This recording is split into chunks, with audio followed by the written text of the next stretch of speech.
দেখো বন্ধুরা, আমি নেল পালিশ পরছি, অন্য হাতে নেল পালিশ পরছি। আমি পড়েছিলাম, আগের বার পড়েছিলাম হচ্ছে বাঁ হাতে পড়েছিলাম নেল পালিশ, তোমরা দেখে এসব। ওরা পড়লাম ডান হাতে, তো কালকে ওই হাতে মেহেন্দি পরবো আমি, তোমাদেরকে আমি শেয়ার করবো সব কিছুই। আর নেল পালিশ আমার মা পরিয়ে দিয়েছে।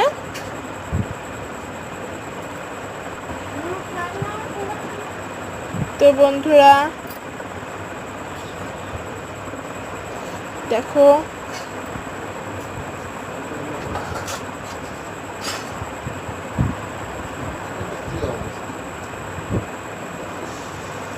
দেখো বন্ধুরা, তোমরা দেখেছো এতে মেহেন্দি পরেছি, তার উল্টোতে হাতে নেল পালিশ পরে নিয়েছি। তো এত নেল পালিশ পরে তোমরা দেখেছো নিশ্চয়ই। তো এখন বাই বাই।